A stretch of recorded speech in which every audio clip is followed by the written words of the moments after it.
Kondisi Kalila.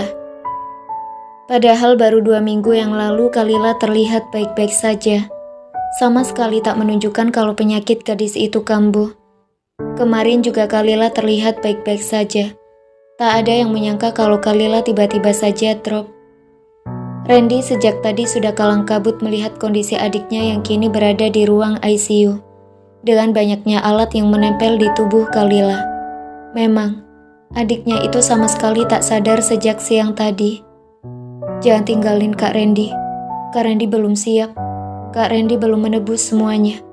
Gumam Randy dengan tangan yang menempel di jendela ruang ICU, di mana mereka dapat melihat kondisi Kalila dari luar. Keluarga Nolan tentunya berkumpul di rumah sakit.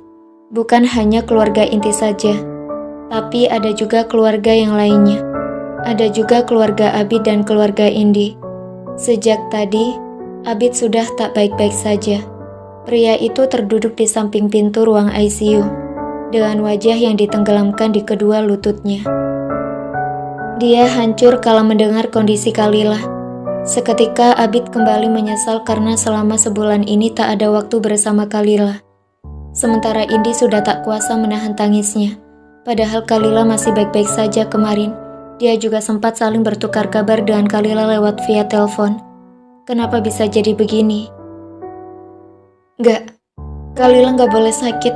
Dia harus sembuh. Pekik Kalula tak sanggup melihat saudari kembarnya di dalam ruang ICU. Gadis itu juga sejak tadi memberontak di pelukan Ansel. Berkali-kali berteriak dan tak terima dengan Kalila yang sakit.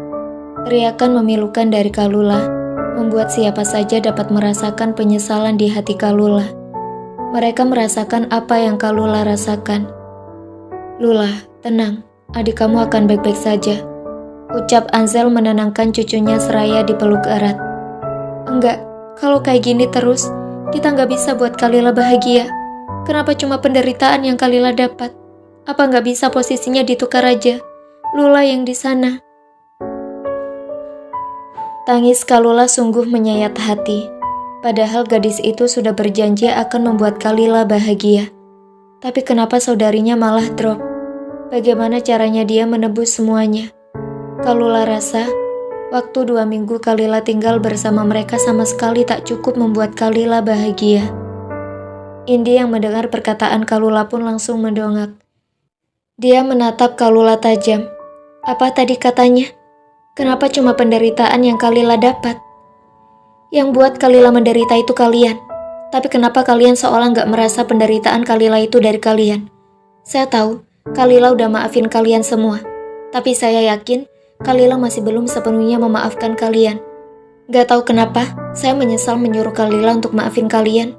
Tutur Indi. Sahabatnya Kalila itu menyalahkan keluarga Kalila yang tak becus menjaga Kalila. Baru 2 minggu Kalila tinggal bersama mereka, tapi kini kondisi Kalila menurun. Selama tinggal di rumahnya, kondisi Kalila sama sekali tak turun.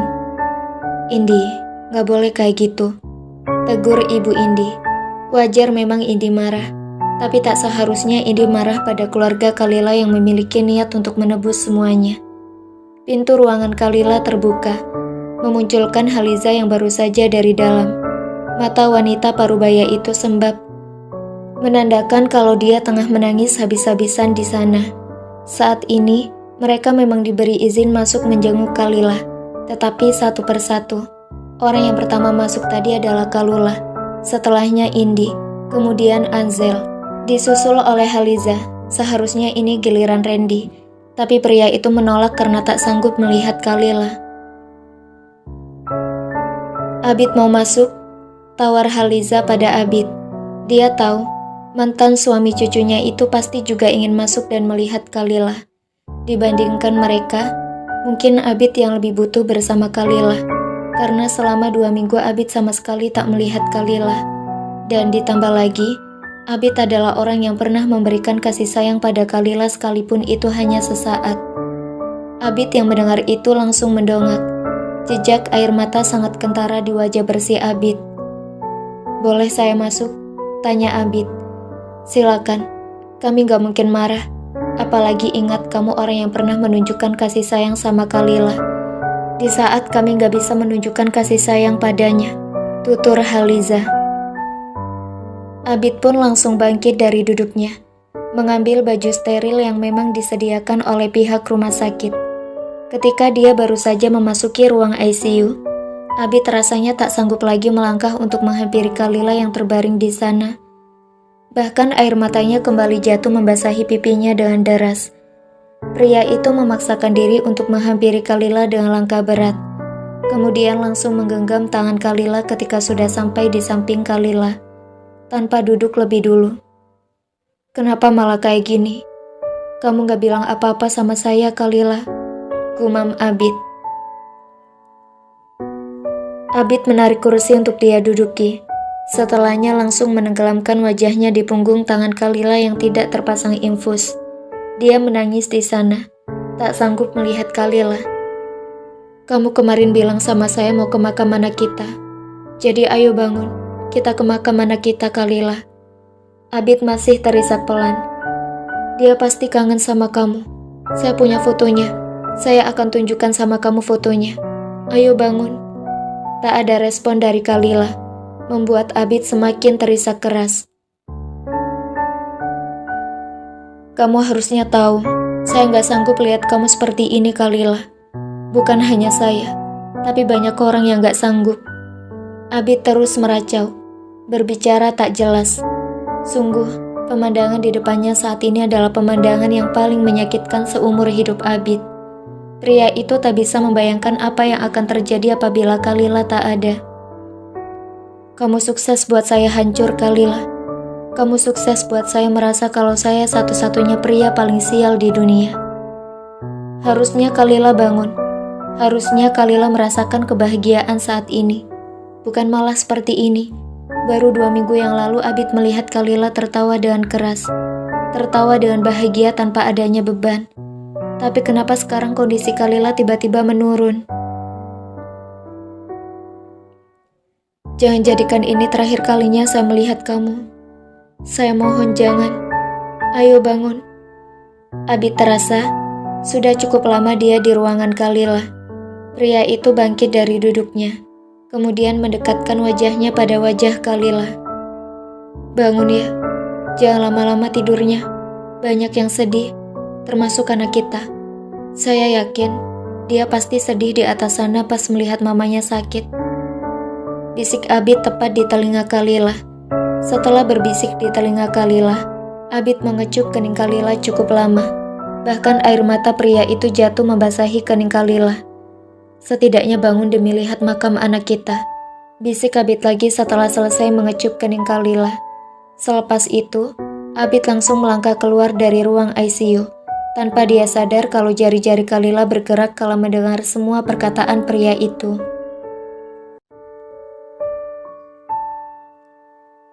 Permintaan Abid. Kalila telah sadar setelah 2 hari lamanya tak sadarkan diri. Semua orang mengucapkan rasa syukur teramat dalam karena Kalila kembali membuka matanya. Begitu juga dengan Abid yang setia menjaga Kalila di rumah sakit. Bahkan ketika keluarga Nolan menyuruhnya pulang untuk beristirahat, dia menolak karena ingin menjaga Kalila. Rutinitas Abid selama Kalila dirawat hanya ke kantor beberapa jam, kemudian kembali ke rumah sakit. Pria itu sama sekali belum pernah pulang ke rumahnya. "Nah, sedikit aja," kata Abid karena Kalila sejak tadi menolak untuk makan. Padahal baru 2 suap saja. "Enggak, saya enggak mau. Gak enak, Pak," tolak Kalila seraya menutup mulutnya. Abid sudah membujuknya untuk makan berkali-kali. Tetapi gadis itu terus menolak. Namun Abid sama sekali tak menyerah. Pria itu meletakkan piring dan mengusap kepala Kalila yang sudah tak memiliki rambut. "Kamu mau makan apa?" tanya Abid. Daripada nanti Kalila yang tak mau makan makanan rumah sakit, Abid memilih untuk bertanya keinginan Kalila. "Saya mau makan ayam KFC," jawab Kalila. Sejak kemarin gadis itu sangat ingin makan ayam KFC. Tetapi tak mendapatkan izin dari keluarganya. "Saya belikan, tapi jangan bilang ke siapa-siapa. Kalila mengangguk patuh. Tentu saja tak akan dia bilang ke siapapun. Yang ada nanti dia malah kena omel kakaknya. Mungkin kalau kena omel Kalula, Oma, atau opanya, tak masalah bagi Kalila. Gadis itu bisa beralasan karena sangat ingin makan ayam KFC. Tapi kalau sama kakaknya, tak akan diperdulikan mau makan apa, karena semua demi kebaikannya. Abid terkekeh geli, kemudian mengambil jasnya yang disimpan di sofa ruang rawat inap Kalila. Mengambil ponselnya. Kita delivery saja, ucap Abid seraya mengotak-ngatik ponselnya dengan posisi membelakangi Kalila. Kalila tak membalas, tapi dia menatap Abid yang tengah sibuk dengan ponselnya. Kenapa Pak Abid baik sama saya? Tanya Kalila tiba-tiba, membuat Abid tersedak dengan ludahnya sendiri. Emang baik sama kamu harus ada alasannya. Saya kan nanya. Abid tersenyum kecil, lalu menoleh pada gadis itu. Kalau saya bilang saya cinta sama kamu percaya? Mendengar itu, Kalila seketika tertawa cukup keras mendengarnya. Mana mungkin Abid mencintainya? Kalila sadar diri. Gadis jahat dan penyakitan sepertinya tak mungkin ada yang mencintai. Kalaupun ada, orang itu pasti dengan tak waras. Mana ada yang mau sama saya? Tanya Kalila masih dengan tawanya. Ada. Siapa? Saya Kalila. Saya yang mau sama kamu. Saya penyakitan, Pak. Balas Kalila. Gadis itu tak mau berekspektasi tinggi dan berharap banyak.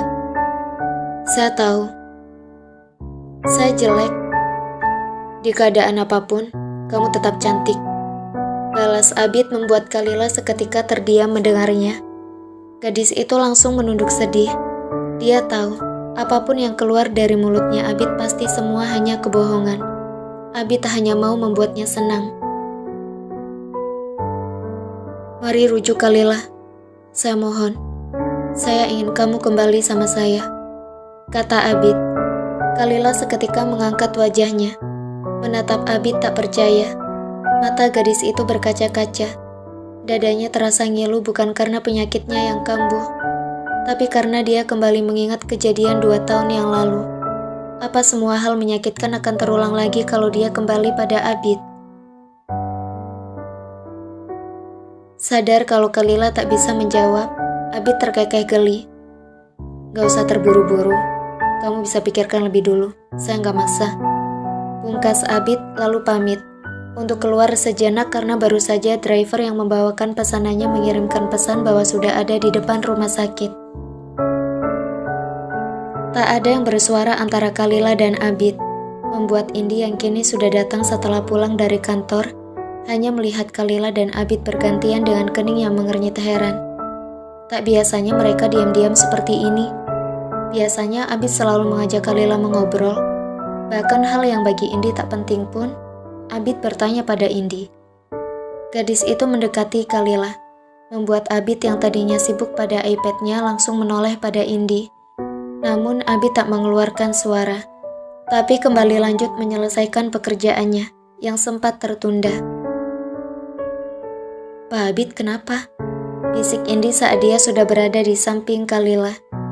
Kalila yang tadi hanya diam seraya memainkan ujung selimut, menoleh pada Indi, kemudian mendekatkan wajahnya ke telinga Indi. Dia minta rujuk, jawab Kalila. Terus, bisik Indi lagi. Gue belum jawab. Banyak yang bikin gue ragu balik sama Pak Abid. Gue takut dia balik sama gue cuma tebus semua kesalahannya, bukan karena punya perasaan sama gue. Pak Abid pernah bilang rujuk bisa bikin dia tebus semuanya. Gue gak mau kejadian dulu keulang, tutur Kalila. Kalau boleh jujur, Kalila juga memiliki perasaan pada mantan suaminya ini. Tapi dia takut menerima Abid untuk mengajaknya rujuk. Takut nantinya Abid meminta rujuk padanya karena hanya ingin menebus semua dosanya, bukan karena mencintainya. Coba dipikirkan baik-baik, bicarain sama keluarga lo. Kedua gadis itu yang saling berbisik membuat Abid yang tentunya mendengar suara mereka pun berdehem. Pria itu agak tak nyaman mendengar dan melihat keduanya. Saya keluar dulu, mau cari kopi. Sela Abid dan langsung keluar begitu saja tanpa menunggu balasan dari keduanya. Menurut lo, gue terima nggak? Tanya Kalila setelah Abid keluar dan pintu benar-benar tertutup. Kok gue? Yang jalanin kan elo? Bekik Indi karena tak habis pikir dengan sahabatnya, malah bertanya hal yang begitu penting padanya. Seandainya gue tolak dia masih mau bawa gue ke makam anak kami nggak ya? Tanya Kalila. Anjir, pikiran lo kok gitu banget? Gue takut dia nggak mau bawa gue. Gak ada yang kayak gitu. Siapa tahu aja kan Ikutin kata hati lo. Gue gak mau nyuruh lo terima atau nolak Pak Abid. Nyuruh lo maafin mereka aja gue sebenarnya takut-takut. Ungkap Indi membuat Kalila tertawa. Baru Kalila tahu, ternyata Indi takut menyuruhnya untuk memaafkan keluarganya dan Abid. Tapi nyatanya, dia bahagia. Seandainya dia tak mengikuti saran Indi, sudah pasti dia tak akan merasakan kebahagiaan. Kalila akhir-akhir ini merasakan kebahagiaan. Keluarganya jadi sering memujinya, selalu mengatakan kalau dia adalah anak hebat yang mau berjuang dengan penyakitnya. Dan paling utama, dia mendapatkan kasih sayang. Gimana kalau seandainya Pak Abid nyakitin gue lagi? Kita nggak tahu kan ke depannya gimana. Kalau nanti dia malah nyakitin lo, gue bakal jadi orang pertama yang hajar Pak Abid. Dia nggak boleh nyakitin sahabat gue. Jawab Indi mantap membuat Kalila yang mendengarnya terharu. Nikah aja sama Kak Randy. Gue setuju kalau itu. Jadi nanti kalau gue udah gak ada, gue tenang ninggalin lo. Ujar Kalila. Indi yang mendengar itu melotot tak suka. Dia juga memukul pelan bibir Kalila. Sekali lagi lo ngomong mati, gue hajar lo. Indi sejujurnya takut kalau sahabatnya itu kenapa-napa. Dia tak sanggup. Kalila sudah dia anggap seperti saudaranya sendiri.